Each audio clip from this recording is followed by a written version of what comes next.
ማሚ ጊዜ እንት ያለው ድሮ 18 ዓመት ገይሩ ፍቅርኺ ኣብ ልበይ መልመል መልክዕኪ ኣብ ብሌን ዕንተይ ሓገግታ ሽታኺ ኣብ ማዕማቕ ኣእምሮይ ካብ ስነት ወላውን ክንዲ ዓቕሚ ኣዳም ዝኾን ጊዜ እንተወሰደ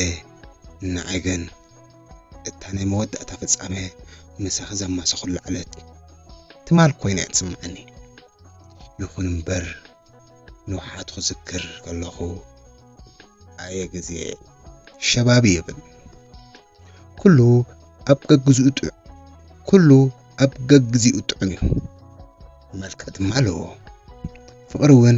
ኣብ ዕንበባታት ንኣሽቱ ወለዶዩ መልክዕ ዘለዎ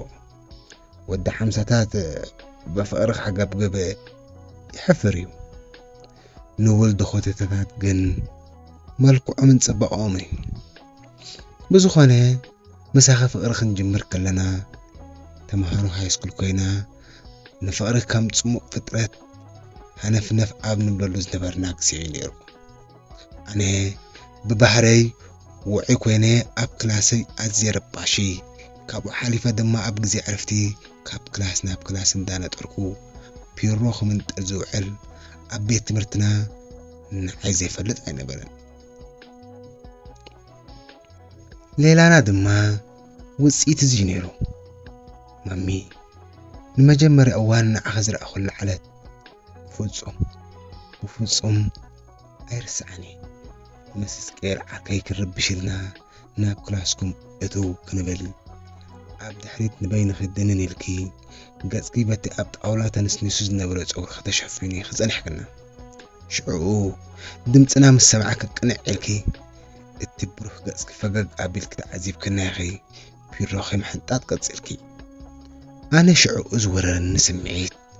ብቓላት ዝግለጽ ኣይኮነን ኣብ ዝነበርክዎ ንቑርብኩም መድረቕ ኢለ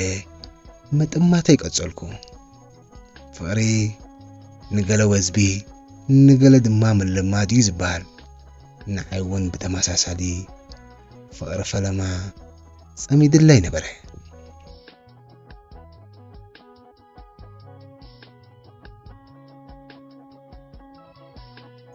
ትዝታ ጥዑም እዩ ዕድመ ዝበረዞ ተፈጥራዊ ስምዒታት እዩ ዘለዓለልካ ይዝክር እንታይ ዳ ክገብር ድዩ ዝበለ ደራፋይ ንዓይ ድማ ትዝታ ሸለው የብለኒ ፍቕሪ ነበር ሽዑ ኣነ ብመስተ ፍቕሪ ደሪቐ ከለኹ እስቄል ዓርከይ ናባ ክቅርብ ኢሉ ነታ ትስእልያ ዝነበርኪ ምልክት ፍቕሪ ዝኾነ ልቢ መንጢልኪ ሃዲሙ ብምምጻእ ጎቲትኒ ንደገ ወፀ ሽዑ እታ ስእሊ ንዓይ ሰኣልክለይ ኮይኑ ተሰምዐኒ በዚ ዝጀመረ ሌላና ድማ ፍቕሪ ወሪዱ ጥዑም ፍቕሪ ወይ ማሚ ሓላል ምሳኺ ዘሕለፍክወን ክልተ ጥዑሞት ናይ ፍቕሪ እዋን ብህሩፍፎት ብትዝታ ጠምጠም ዝብለን ፍቕሪ ፈለማ ድዩ ኮይኑ ወይስ ዘይተዛዘመ ፍቕሪ ዳግማይ ከማኺ ዘፍቅረ ህዋን ኣይረኸብኩን ምሳኺ ሲዕና ተዘናጊዕና ዓቢድና ውዕድ መንእስነት ዝመጠወልና ህይወት ብዘይቃል ዓለም ኣሰማዒሩ እዩ ሓንሳብ ስለምንታይ ምሳኺ ዘሕለፍክዎ ፍቕሪ ዝያዳ ይምቅረኒ ኢለ ኣብ ዝሓስበሉ እቲ ከም ዓባይ ሓብተይን ኣፍቃሪተይን ሕንቀቅ ክትቐልብኒ ዝነበርኩ ዶ ይኸውን ይብል ምኽንያቱ ብድሕሪኺ ዝሓስክዎን ኣፍቀርተይ ብዕድመ ኻባይ ኣጸቢቐን ዝንእሳን ዝሓንቅቐን እምበር ዝሓንቅቓኒ ኣይኮነን ማሚ እታ ካብ ሕቑፍኺ ዝፈለየትኒ ወርሒ 8/2008 ምንበራ ከመይ ኢለ ረስዓ 22 ዙርያ ንሰዋ ዝነቐልኩምላ ወርሒ ንዓይ ግን እታ ፍቕራ ዘይጸገብክዋ ማሚ ካብ ዕንተይን ሕቑፈይን ተነቒላ ንሓዋሩ ዝጠፍአትላ ወርሒ ነይራ ማሚ ቅድሚ ምፍላይና ዝነበረት ናይ ሕፅነት ወርሒ ብኸመይ ትዝክርያ ፍቕርና ኸ ብዓብኡ ብኸመይ ባትዝክርዮ ብጣዕሚ ክሰምዖ ዝደሊ ምሳኺ ንሓንቲ ደቂቕ እውን ትኹን ሰሓቅኪ ራልኪ ክምስታኽና ተዓዘብኩ ክዕልለኪ ይብህግ ብዝኾነ ኣብታ መወዳእታ ብሓንሳብ ዘማሳለናላ ምሸት ኣብቲ እዋን ዝተዘርግሐት ናይ ድምፃውያን موسين ممونان كحلف يتبل تحبكن خاسيت تذكري هادو أنا قرهي أنا عشاء أنا طفق لبي كسابتان سدتنا في سودان أتخي سمع نتخلف يوزبل طعم زي بتدقاقم السمع نيري بس إلى حلناي كل حالف ودا قمنا نتحقق عند حالهم كدقاقي ما سمعيا دحر سدتك جن طعمنا في قية بالطعم زي ما عند استمع أوركي أبسخي خز نبر طعمنا في قية لبخي السفر زي بكقلك سخي زي تقب معروف ملي خني فغري نافقت فالفالي نافقت فالفالي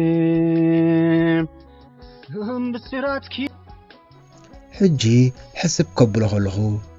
نسخن عاي بتكاسي تفاني خنيخي كيتكي حنت قرد بلا النقر قنالا كساب حجي حنق ليتي كوينا زي تملست اللي من تاي خبا أبتان مودة تصحاب كل اللي فقراوي دابدابي زي تفاني خني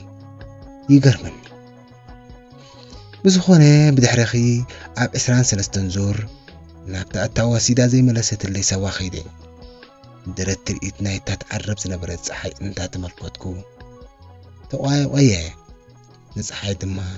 سلام تهيبه ملقتي سيدلكي يقرم عمتات حلفو ولاون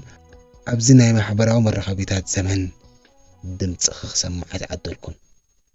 تمر أخي أدى سلست قول أخن خانكي قل سنتعلمني نسخي خمي كم زلخي حنت معال تتقلل نتخوني أنا بين وترو نزانا ممونات عازيما أبسم علو من دحرتي ملس نابت طعم زياد